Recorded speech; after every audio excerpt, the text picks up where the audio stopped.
Have you noticed how your memory works? How sometimes you forget these seemingly important things, and other times we remember everything like it was just yesterday, just right now, fresh in the moment, sometimes going back years and decades.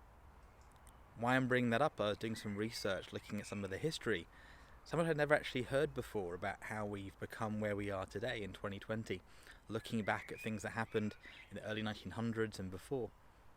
I've been around researching history and science and technology for most of my life, and yet it's easy to not understand the threads. We see the things that happen today and we forget how far we've come in quite a short time. And short in humanity's terms is hundreds of years. If you think about that, that's really one generation of a parent, a child, and a grandchild. That can cover 100 years, or maybe less depending on their timing. And if we think about things like plastics, about electronics and Wi-Fi, these things are all relatively new. There's also technologies that have been around less than a decade that are really altering how we think about life and business today.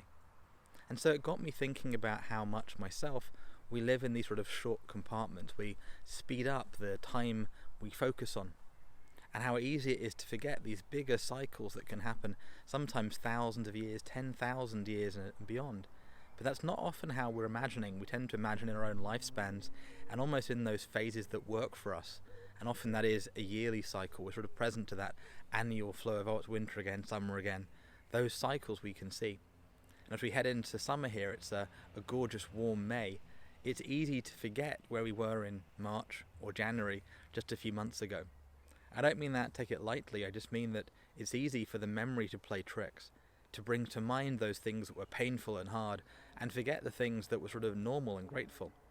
There is this unlinear scaling that goes on for our utility. When we haven't got something, it's an emergency. When we've got two or more, it might be we have an abundance. And yet we don't tend to operate in a logical way, a linear way, in relation to use and relation to memory. So with that said, I'd like to think about how far you've come in your life, and how far we've come in your lifetime, and how far we could come in the next 1 year, next 5 years, next 10 years, if we start focusing on it. And sometimes the experiences you've had that brought you to today, it may not be obvious how they're going to fit moving forward. I had one of those amazing conversations earlier where suddenly sort of the dots all lined up and it was like, aha, that's a great idea, yep. And suddenly the reason we've been talking made sense, seemingly. Now it's just early days, but we both got the experience over decades to understand that there's something here that's distinct, there's something that hasn't been said before, hasn't been done before, or not in at least the way that we're imagining.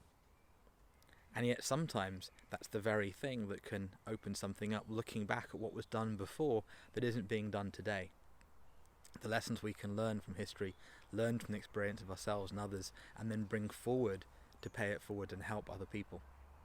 Hopefully that was a useful insight for you. I'll see you tomorrow, and I wish you an amazing Tuesday. Bye for now.